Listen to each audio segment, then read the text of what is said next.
మొదటిగా మహాదేవునికి స్తోత్రములు. కూడి వచ్చినటువంటి ప్రియులైన మీ అందరికీ క్రీస్తు యేసు పేరట హృదయపూర్వక వందనములు. ఈ చక్కటి అవకాశాన్ని ఇచ్చినటువంటి సహోదరులు సేవకులు జాండీన్ గారికి, బెక్కువలు క్రీస్తు సంఘమునకు, అనకాపల్లిలో ఉన్న క్రీస్తు సంఘముల తరపున హృదయపూర్వక వందనాలు తెలియజేస్తూ ఉన్నాము. గత సంవత్సరం ఈ మధ్య ఇలాగా దేవుని మాటలు పంచుకోవడం జరిగింది. మీలో చాలామంది నన్ను చూస్తుంటారు. నేను గుర్తున్నానా మీకు? ఓకే, గుర్తుంటే మన సిగ్నేచర్ ఏంటి? Are you ready? Yes yes Jesus. Are you ready? Oh yes yes Jesus. Once again, are you ready? Once again, are you ready? Very good. నిన్నటి దినాన్న మీరు దేవుని వాక్యాలు విన్నారు. ఈరోజు కూడా దేవుని వాక్యాలు వినడానికి మీరు సిద్ధంగా వచ్చారు. అందుని బట్టి సంతోషిస్తూ ఉన్నాం. నాకు ఇవ్వబడిన అంశము సువార్త ప్రకటించవలసిన అవసరత, ఆవశ్యకత. ప్రస్తుతము క్రైస్తవ్యానికి అనేకమైనటువంటి ఇబ్బందులు ఎదురవుతున్న ఈ పరిస్థితుల్లో యేసుక్రీస్తుని గురించినటువంటి సువార్తమానాన్ని ప్రచురించడం అనేది చాలా కష్టతరముగా, ఇబ్బందికరముగా కనిపిస్తూ ఉంది. యేసుని గురించి చెప్పడము, ఈ లోకంలో మనము యేసుని గురించి ప్రకటించడము ఒక రకంగా ఇబ్బందికరమైన పరిస్థితులు ఎదురవుతుండడం మనం చూస్తూ ఉన్నాం. నిత్యము మనము గమనిస్తూ ఉన్నాం. అవి మన ప్రాంతాల్లో కూడా జరుగుతూ ఉన్నాయి. మరి ఇలాంటి పరిస్థితుల్లో సువార్త ప్రకటించాల్సిన అవసరం ఉందా, ఆ ఆవశ్యకత ఉందా అని ఒకవేళ ఆలోచన చేస్తే దేవుని గ్రంథం నుంచి కొన్ని సంగతులు మనల్ని నిత్యము కూడా హెచ్చరిక చేస్తూ ఉన్నాయి. దేవుని వాక్యం మనం నిత్యము కూడా మేల్కొలుపుతూ ఉంది. ఆ అవసరతని మనకు గుర్తు చేస్తూ ఉన్నాయి. ఏ అవసరత? సువార్త ప్రకటించాలి, క్రీస్తుని గురించి చెప్పాలి, రక్షణ సువార్తని ఇతరులకు అందించాలనే అవసరతని దేవుడు ఎప్పుడూ కూడా తన వాక్యం ద్వారా మనకి జ్ఞాపకం చేస్తూనే ఉన్నాడు.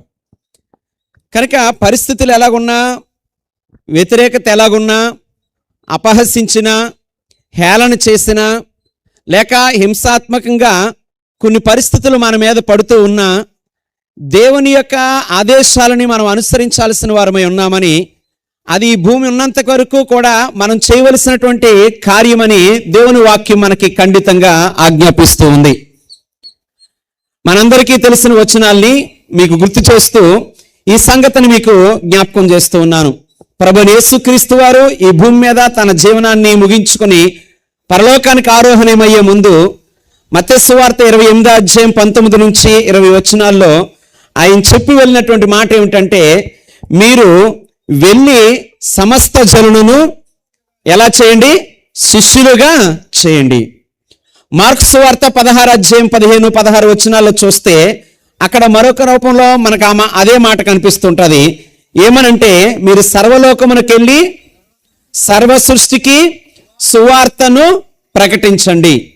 కనుక ఈ ఆజ్ఞ ఒకటి మనల్ని ఎప్పుడూ కూడా ప్రభావితం చేస్తూనే ఉంటుంది, చేస్తూనే ఉండాలి. లోకంలో ఉన్న పరిస్థితులు ఎలాగున్నా, మన చుట్టూ పరిణామాలు ఎలాగున్నా, మన బాధ్యత లేక దేవుడు మనకు అప్పగించినటువంటి విధి ఈ యొక్క సువార్త ప్రకటన అనేది మనకు కనిపిస్తూ ఉంది. మరి ఈ విషయంలో అవసరం ఉందంటారా? ఇప్పుడు ప్రకటించడం అంత అవసరమా? ఇలాగా ఆలోచన చేయడం అనేది సరైనటువంటి ధోరణి కాదు. కనుక దేవుని ఆజ్ఞలు పాటించడం అనేది అన్ని కాలాల్లో కూడా, అన్ని సమయాల్లో కూడా మానవ జీవనానికి అది అవసరమైందే. దేవుని నిబంధన అనుసరించడము, దేవుని నియమాలు అనుసరించడము ఈ క్రైస్తవ జీవితానికి ఉపయోగార్థమైందే. అలాంటిది ఆయన ఆజ్ఞలు పాటించేటప్పుడు సువార్త ప్రకటన అనే ఆజ్ఞ కూడా పాటించడం కూడా చాలా అవసరమైంది. అది మనల్ని దైవ పిల్లలుగా మారుస్తుంది, దేవుని కుమారులుగా చేస్తుంది. ఎందుచేతనంటే ప్రభు అయిన యేసుక్రీస్తు వారు ఈ భూమి మీదకి ఏం ప్రకటించడానికి వచ్చారు అంటే దేవుని రాజ్య సువార్తను ప్రకటించడానికి వచ్చారు. యేసు ప్రభు వారు ఈ భూమి మీద ఏం ప్రకటించారు? దేవుని రాజ్య సువార్తను. కనుక ఆయన ఈ లోకమందు ఆ పని చేయడానికి వచ్చినప్పుడు పాపుల కొరకే తన ప్రాణం పెట్టి ప్రాయశ్చిత్తం చేయాల్సినటువంటి ఆ గడియ వచ్చే ముందు ఆ రాజ్య సువార్తను ప్రకటించే పనిలో ఆయన ఎంతో సమయాన్ని వెచ్చించి ఆ రాజ్య సువార్తను ఆయన ప్రకటించారు. వ్యతిరేకత ఆయనకి వచ్చింది, అపహాస్యం ఆయన్ని చేశారు, హేళన ఆయన పట్ల కూడా చూపించారు.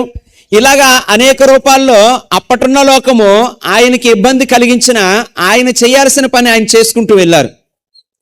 కనుక ఈరోజు ఆయన ఇచ్చిన ఆజ్ఞను అనుసరించి నేటి కాలమందు మనం చేయాల్సిన పని మనం చేసుకుంటూ వెళ్ళాల్సిన అవసరం ఉంది. ఎందుకంటే ఇలాగా దేవుని ఆజ్ఞలు పాటించడం, దేవుని చిత్తాన్ని జరిగించడం దైవ పిల్లలుగా మనము నిదర్శనం, దైవ పిల్లలం అయ్యామనడానికి అదొక రుజువై ఉందండి. కనుక ఈ రోజున సువార్త ప్రకటించాల్సిన అవసరత ఉందా లేదా?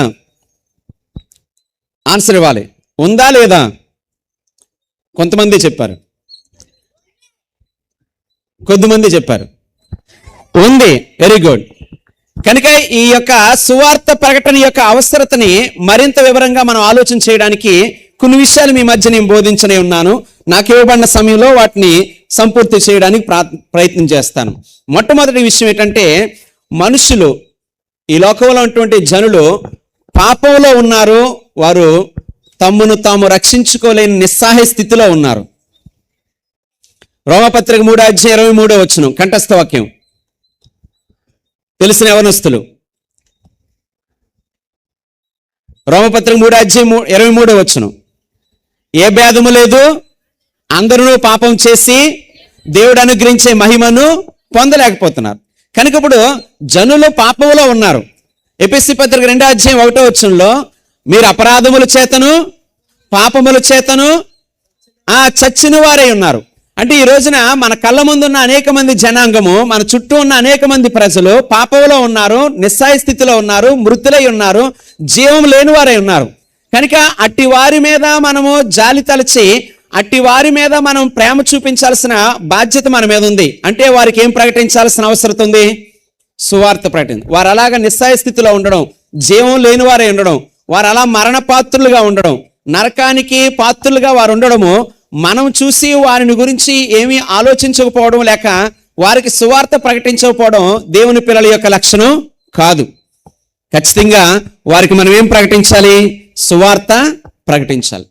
కనుక తమను తాము రక్షించుకోలేని స్థితిలోను, తమ యొక్క పాపం నుండి తాము విడుదల పొందలేని స్థితిలో ఉన్నారు. కనుక ఆ చనిపోయిన లేక నిస్సాయ స్థితిలో ఉన్న వారికి సువార్త ప్రకటించి దేవుని యొక్క రాజ్యంలోకి, సంఘములోకి వారిని నడిపించాల్సిన అవసరత మనకెంతో ఉంది. సహజంగా మనమే కొంతమందికి హెల్ప్ చేస్తూ ఉంటాం. మీరు చేస్తారా? చేయరు? హెల్ప్ చేస్తారు కదా. వారు ఒకవేళ పడిపోయి మన కళ్ళ ముందే పడిపోయి ఉంటే నువ్వు చూస్తూ వెళ్ళిపోతావా, వారిని లేపడానికి ట్రై చేస్తావా? కొంతమంది పిల్లలు నా వైపు చూడట్లేదు. చెప్పండి, మళ్ళీ అడుగుతున్నాను. ఎవరైనా పడిపోయి ఉంటే వారిని, అలా పడిపోయిన వాడిని చూస్తూ నువ్వు లేపకుండా వెళ్ళిపోతావా, వాడిని లేచి నిలబెట్టడానికి ప్రయత్నం చేస్తావా? అలాగే ఈ రోజున యేసుక్రీస్తుని నమ్ముకోలేని వారందరూ కూడా పాపంలో పడిపోయి ఉన్నారు, మరణ ఛాయలో ఉన్నారు, మరణానికి దగ్గరగా ఉన్నారు. వారికి యేసుక్రీస్తుని గురించి చెప్పి వారిని లేపడము, దైవ సన్నిధికి తీసుకురావడం, లేక దేవుని జీవంలోకి తీసుకురావడం ఏమై ఉంది? అవసరం ఉందండి. కనుక అదే దేవుడు తన వాక్యం ద్వారా మనకేం చేస్తున్నాడు? గుర్తు చేస్తున్నాడు. ఒకసారి యవనస్తులుగా ఉన్నటువంటి వారు, ఇక్కడ కొన్ని రోజుల తర్వాత ఉన్న యవనస్తులు, నా యొక్క ఆలోచనల్ని మీరు క్యాచ్ చేయాలని నేను కోరుతూ ఉన్నాను. కారణం ఏంటంటే సువార్త ప్రకటన అనేది ఈ రోజున ఎవరో సేవకులు చేయాల్సిన పని, లేక సంఘస్థులు చేయాల్సిన పని అనేటువంటి భావమే కాకుండా ఒక యవనస్తుడిగా, ఒక యవన పురుషుడిగా, ఒక యవన స్త్రీగా నీ వంతు బాధ్యత అనేది కూడా మనం అందరము కూడా గ్రహించాల్సిన అవసరం ఉంది. కనుక క్రీస్తులో మనం ఏ ఆనందాన్ని పొందుతున్నామో, ప్రభువులో ఏ సంతోషాన్ని అయితే అనుభవిస్తున్నామో, ఒక యువతిగా ఒక యువకుడిగా నీవు నీ తోటి స్నేహితులతోటి లేక నీ తోటి సభ్యులతోటి లేక నీ తోటి విద్యార్థులతోటి నువ్వు పంచుకోవాల్సిన అవసరం ఉంది. వారు ఎందులో క్రీస్తులో లేరంటే వారు ఎందులో ఉన్నారు? పాపంలో ఉన్నారు. క్రీస్తులో లేరంటే వారు ఎందులో ఉన్నారు? నిస్సహాయ స్థితిలో ఉన్నారు. వారికి సువార్త ప్రకటించాల్సిన అవసరత ఉంది.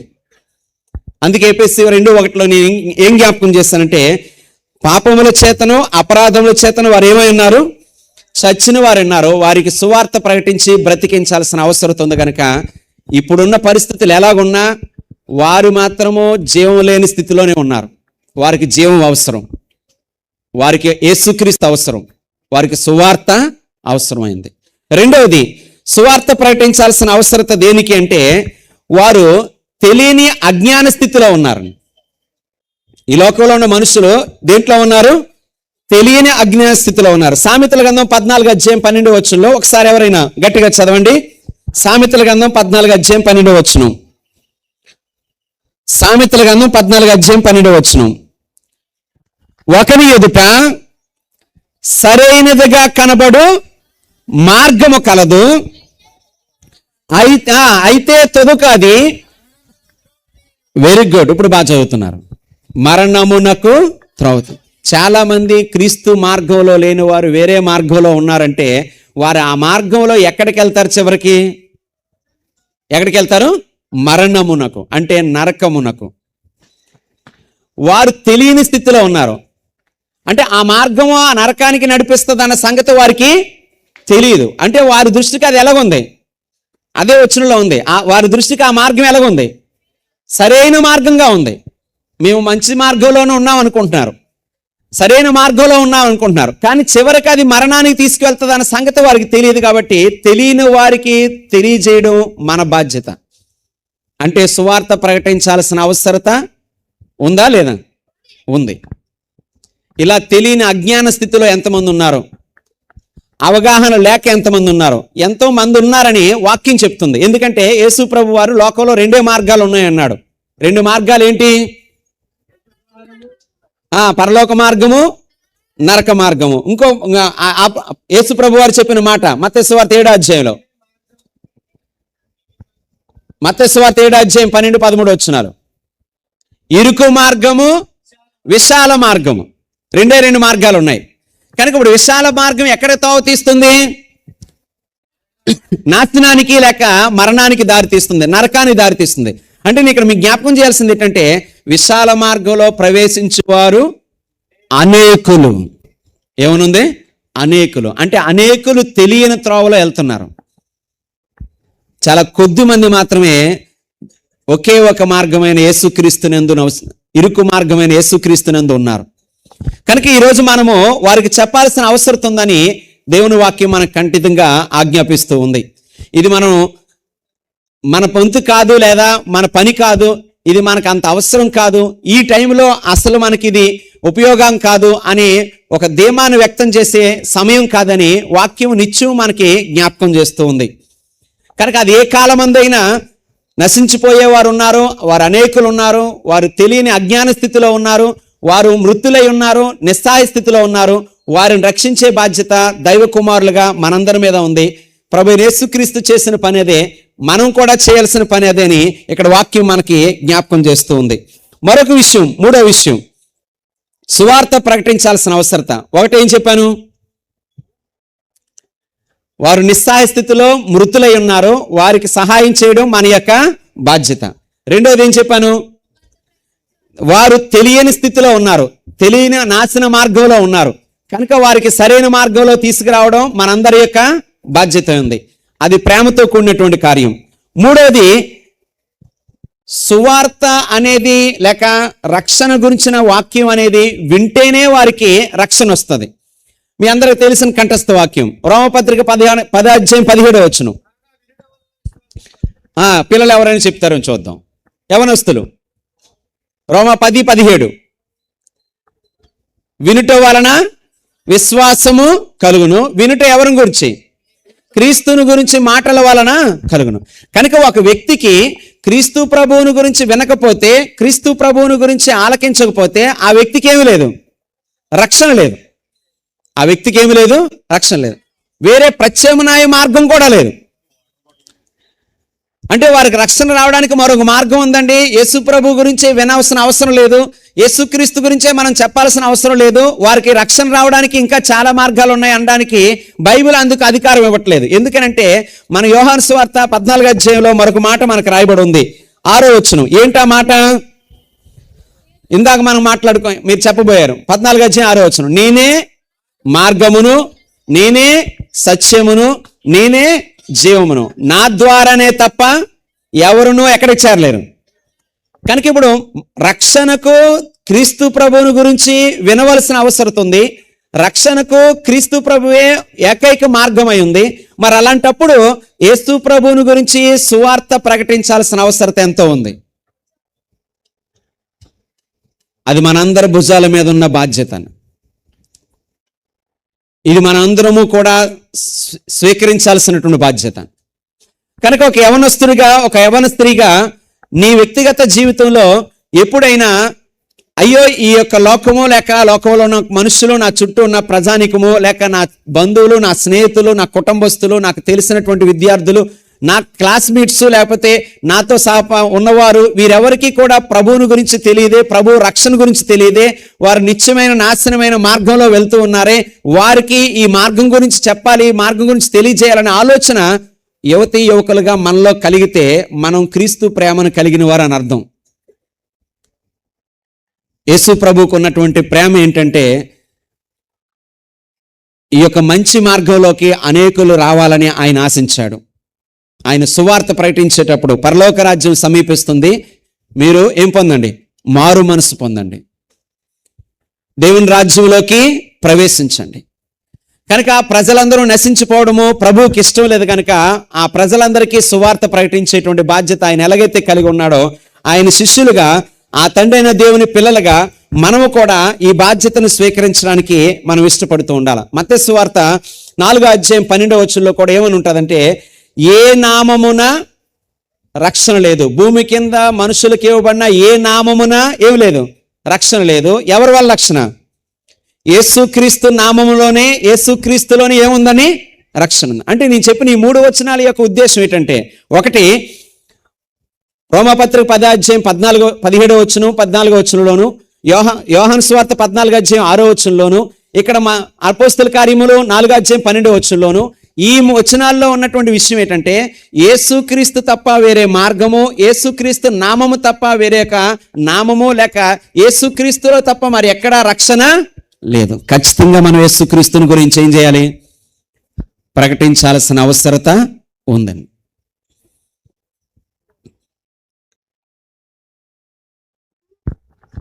మరొక మార్గం ఉంటే, మరొక ప్రత్యామ్నాయమైనటువంటి కార్యక్రమం ఉంటే, ఇది కాకపోతే అది అని, ఇలా కాకపోతే అలాగని, ఇందులో కాకపోతే ఇంకొక దాంట్లో అని మనము తేలిగ్గా తీసుకోవచ్చు, లైట్గా తీసుకోవచ్చు. కానీ ఇప్పుడు దేన్ని తేలిగ్గా తీసుకోకుండా తీవ్రంగా ఆలోచించాల్సిన అవసరం ఎందుకు ఉందంటే, మనం లైట్గా తీసుకోకుండా సీరియస్గా ఆలోచించాల్సిన అవసరం ఏముందంటే, పరలోకానికి చేర్చే మార్గం ఒకే ఒక మార్గం, అది క్రీస్తు మార్గం. రక్షణ కలిగించేది యేసుక్రీస్తు ఒకే, ఆయన ద్వారానే తప్ప మరి ఎవరి ద్వారా కూడా మనకు రక్షణ లేదు. మరి అటువంటి రక్షణ లేని, పరలోక మార్గంలో లేని ప్రజల పట్ల మనం ప్రేమ చూపించి వారికి తెలియజేయవలసినటువంటి బాధ్యత ఉందని ఈ సందర్భంగా మీకు జ్ఞాపకం చేస్తున్నాను. మూడవదా నాలుగవది ఇలాగ సువార్త ప్రకటించడం అనేది దేవుడు అప్పగించిన బాధ్యత, స్వచ్ఛంద సేవ కాదు. సువార్త ప్రకటించడం అనేది దేవుడు అప్పగించిన బాధ్యత, ఏం కాదు, స్వచ్ఛంద సేవ కాదు. స్వచ్ఛంద సేవ అంటే దాని అర్థం మన ఇష్టపడి చేస్తే చేస్తాం, లేకపోతే లేదు. ఆ పని చేయడం ఇష్టమైతే చేస్తాం, లేదంటే మానేస్తాం. కానీ సువార్త ప్రకటించడం అనేది దైవ పిల్లలుగా మనకు అది బాధ్యత, దేవుడు అప్పగించిన విధి. ఆ విషయంలో మనం మాత్రము మన చాయిస్ తీసుకోవడానికి లేదు, ఆప్షన్ తీసుకోవడం లేదు. చేస్తే చేస్తాను, లేకపోతే మానేస్తాను, ఇష్టమైతే చేస్తాను, కష్టమైతే మానేస్తాను అని అనడానికి ఈరోజు మన దైవ పిల్లలుగా మనకు అధికారం లేదు. ఎందుచేతనంటే పౌలు గారు 1 కొరింథీ పత్రిక 9వ అధ్యాయంలో ఈ మాట మాట్లాడడం జరిగింది. ఒకసారి 1 కొరింథీ పత్రిక 9వ అధ్యాయం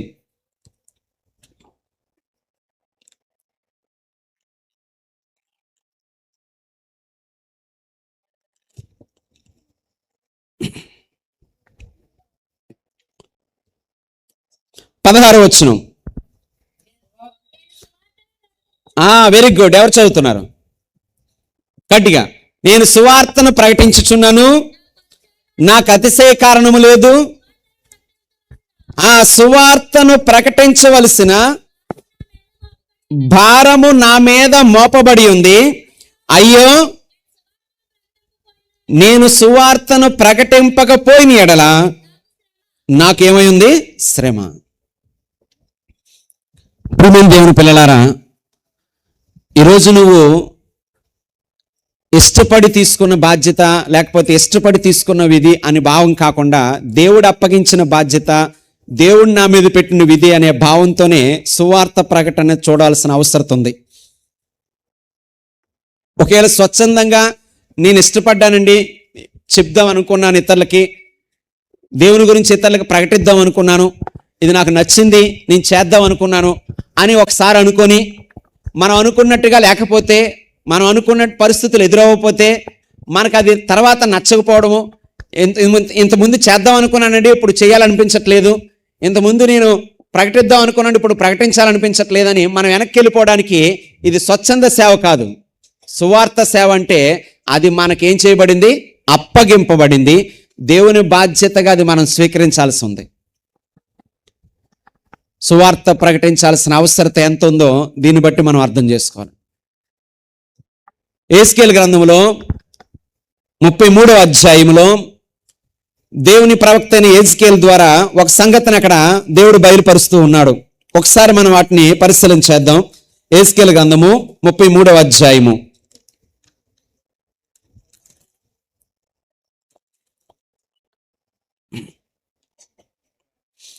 8వ వచనం, పేజీ నెంబరు. దుర్మార్గుడా, నీవు నిశ్చయముగా మరణము నొందుదువు అని ఆ దుర్మార్గునికి నేను సెలవీయగా, అతడు తన దుర్మార్గతను విడిచి జాగ్రత్త పడినట్లు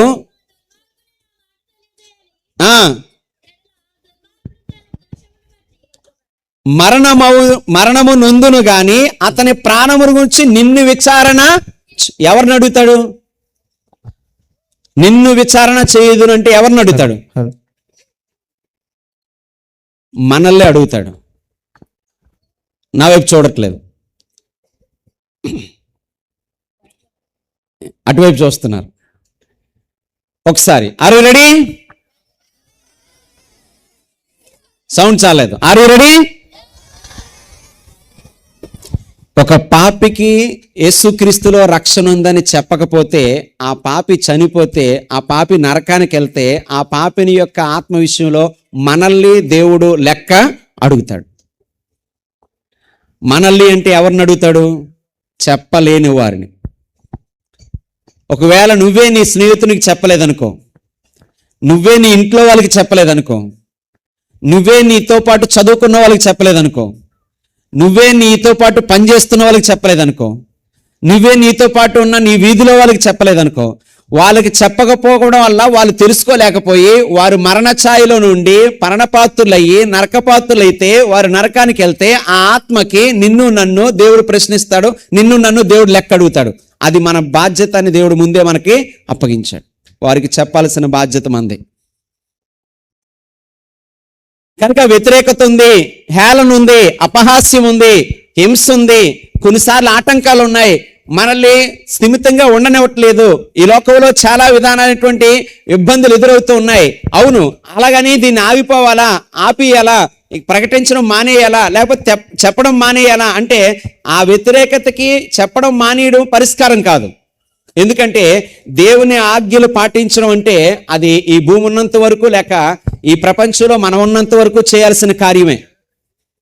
దేవుని ఆజ్ఞలు ఎన్నో ఉన్నాయి, అన్నిటినీ అన్ని వేళలా మనం పాటించాల్సిన వారమే ఉన్నాం. సువార్త ప్రకటన కూడా ఎవరి ఆజ్ఞ?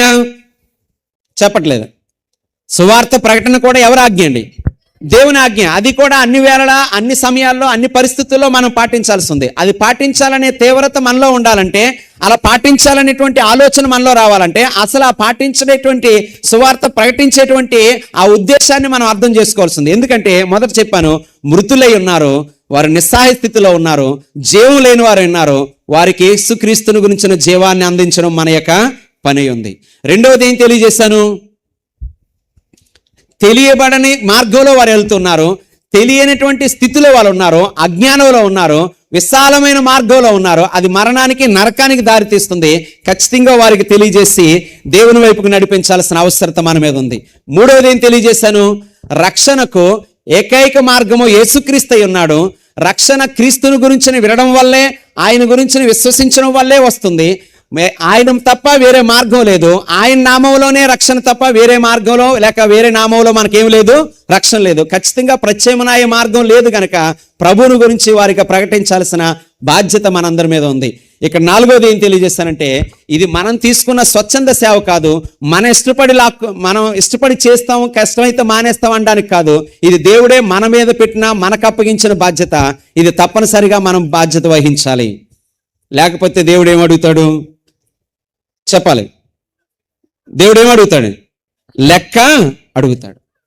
ఒకసారి ఇదే విషయం యేస్కేలు గ్రంథంలో మరొక సందర్భంలో చెప్పినట్లుగా మనం చూస్తాం. ఒకసారి యేస్కేలు గ్రంథం 3వ అధ్యాయం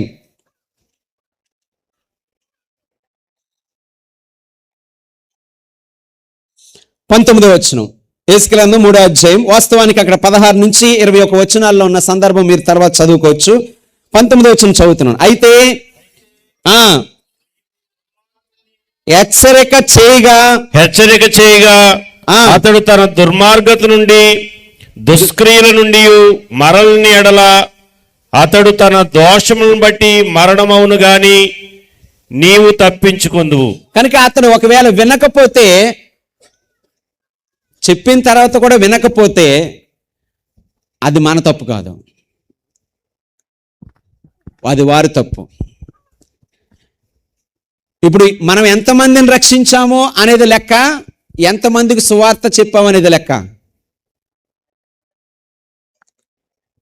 మరొకసారి అడుగుతున్నాను, మనం ఎంతమందిని రక్షించామనేది లెక్క, ఎంతమందికి సువార్త చెప్పామనేది లెక్క. అంతే. సువార్త చెప్పిన తర్వాత మారడం మారకపోవడం వారి చేతుల్లో ఉంది, వారి విశ్వాసం మీద ఆధారపడి ఉంది. వారు నమ్మితే రక్షింపబడతారు, నమ్మని వానికి. కానీ చెప్పకపోతే, తెలియజేయకపోతే ఎవరిని అడుగుతాడు? లెక్క ఎవరిని అడుగుతాడు? మనల్నే. క్రీస్తులో రక్షణ ఉందని చెప్పాలి నువ్వు. యేసుక్రీస్తే పరలోక మార్గం అని చెప్పాలి నువ్వు. ఆయనే తప్ప వేరే మార్గం లేదు, ఆయనలో తప్ప పాపక్షమాపణ మరొక చోటు లేదు, ఆయనలో తప్ప మనకు రకమైనటువంటి మనశ్శాంతి మరొక దగ్గర దొరకదు అని ప్రతి యువతి, ప్రతి యువకుడు వారి యొక్క స్నేహితులతో పంచుకోవాలి. ఒక్కసారైనా వారి చెవుల్లో నీ నోటి మాటల ద్వారా సువార్త వెళ్ళాలి. ఎన్నో విషయాలు పంచుకుంటాం, ఎన్నో విషయాలు మాట్లాడతాం. మన స్నేహంలో ఎంతో టాపిక్స్ నడుస్తూ ఉంటాయి. ఎవరెవరి కోసం మనం సంభాషణలు చేస్తూ ఉంటాం. కానీ ఒక్కసారైనా నీ స్నేహితునితోటి, నీ స్నేహితురాలతోటి యేసు ప్రభువే రక్షకుడు, ఆయనే పరలోక మార్గం, ఆయనే పాపాలకు పరిహారము, ఆయన ద్వారానే మనం రక్షించబడతాం, లేదంటే నరకం పాత్రలు అవుతామని నువ్వు ఎప్పుడైనా పంచుకున్నావా? చెప్తే హేళన చేస్తారండి, పర్వాలేదు. చెప్తే అపహాసం చేస్తారండి, పర్వాలేదు. చెప్తే నన్ను ఒకవేళ తిట్టుకుంటారండి, అయినా పర్లేదు. ఇలాగ ఏ రకమైన వ్యతిరేకత వచ్చినా నువ్వు చెప్పాల్సిన బాధ్యత ఉందని, నీ మీద ఆ బాధ్యత దేవుడు పెట్టాడనే సంగతి ఇక్కడ మనం గ్రహించవలసింది. చివరిగా ఒక విషయాన్ని చెప్పి ముగిస్తాను. ఎన్ని చెప్పాను? 1, పాపంలో ఉన్నారు, మృతులై ఉన్నారు, నిస్సహాయ స్థితిలో ఉన్నారు, వారిని ఏం చేయాలి? రక్షించాలి. 2, తెలియని మార్గంలో, తెలియని అజ్ఞానంలో వెళ్ళిపోతున్నారు, నాశనాన్ని త్రోవలో ఉన్నారు, వారిని మనము తెలియజేసి జ్ఞానవంతులు చేసి క్రీస్తు మార్గంలోకి నడిపించాలి. 3, రక్షణకి ఏకైక మార్గం ఎవరై ఉన్నారు? యేసుక్రీస్తే, వేరే ప్రత్యామ్నాయ మార్గం అనేది లేదు. 4, దేవుడే ఈ సువార్త ప్రకటించమని మన మీద బాధ్యత పెట్టి ఉన్నాడు. ఇది మనం ఇష్టపడితే చేయడం, ఇష్టం లేకపోతే మానేయడం కాదు, దేవుడు అప్పగించిన బాధ్యత.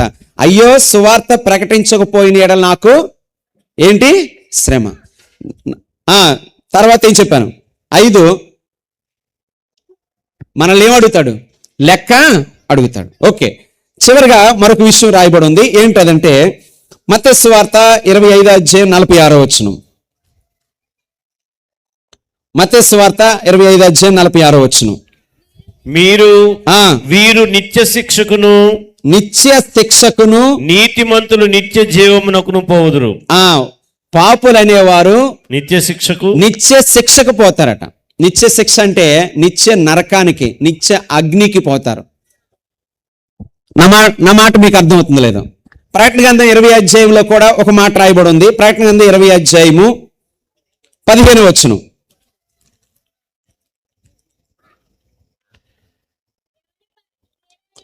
ఎవని పేరైనను జీవ గ్రంథమందు వ్రాయబడినట్టు కనబడని ఎడల, ఎవరి పేరు జీవ గ్రంథంలో వ్రాయబడినట్టు కనబడని ఎడల వాడు కనబడని ఎడల అగ్నిగుండంలో వేయబడును. వారు ఎక్కడ వేయబడతారు? అగ్నిగుండములో వేయబడతారు. అలాగే 20 అధ్యాయము 8వ వచనం, 21 అధ్యాయం 8వ వచనం, 21 వచ్చును. పిరికివారును అవిశ్వాసులను అసహ్యులను నరహంతకులను వ్యభిచారులను మాంత్రికులను విగ్రహారాధికులను అబద్ధికులందరును అగ్ని గంధకములతో మండు గుండములో పాలు పొందుదురు. ఇది రెండవ మరణం.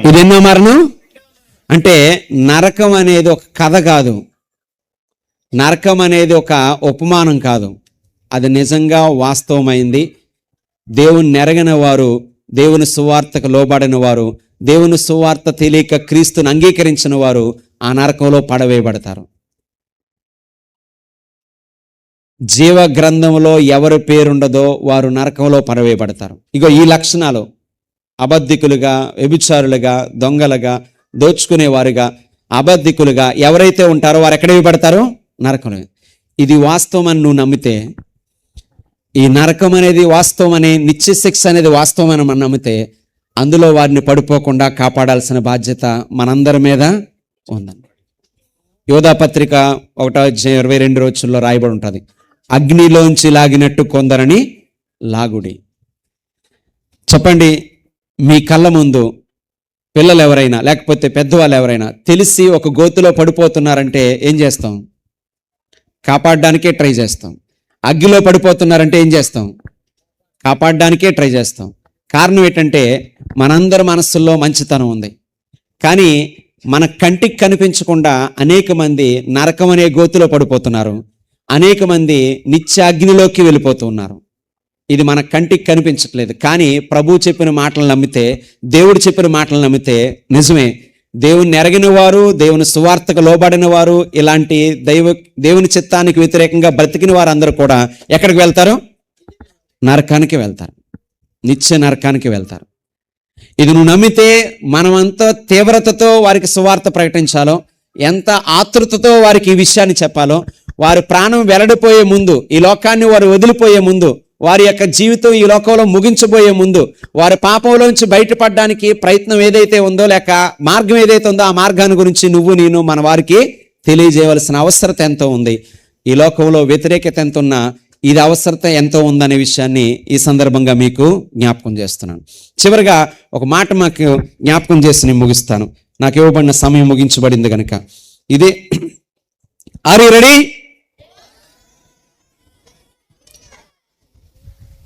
ఎన్ని ఆత్మలు రక్షించామన్న దానికంటే ఎంతమందికి సువార్త చెప్పామనేదే ముఖ్యమైనప్పుడు, నీకు తెలిసిన నాకు తెలిసిన ప్రతి ఒక్కరికి యేసుక్రీస్తే రక్షకుడని పరిచయం చేయడం మనందరి బాధ్యత. అది నువ్వు చదువుకున్న ఈ ఏజ్ నుంచి, నువ్వు కాలేజీలో ఉన్న ఈ ఏజ్ నుంచి, నువ్వు పనిచేస్తున్నటువంటి పనిచేసే చోట, నువ్వు నడి వయసులో ఉన్న సువార్థికుడివైనా, సేవకుడివైనా, లేదా ఒక సంఘ సభ్యుడివైనా, ఎవరమైనా సరే ఇది తీవ్రమైన బాధ్యతగా తీసుకొని సువార్త ప్రకటించట్లో మరింత తీవ్రత పొందాలని ప్రభు పేరట హెచ్చరిస్తూ, నన్ను కూడా హెచ్చరించుకుంటూ, నాకు ఇవ్వబడిన సమయాన్ని బట్టి మీ అందరికీ వందనాలు తెలియజేస్తూ ముగిస్తున్నాను. అందరికీ వందనాలు. అనకాపల్లి క్రీస్తు సంఘముల తరపున సేవకులుగా బాలకుమార్ గారి కుటుంబం తరపున, నా కుటుంబం తరపున సేవకులు జాండీన్ గారికి, బిక్కవోలు క్రీస్తు సంఘానికి, ఈ స్కూల్ యాజమాన్యానికి అందరికీ వందనాలు తెలియజేస్తున్నాను. అందరికీ వందనాలు. Thank you.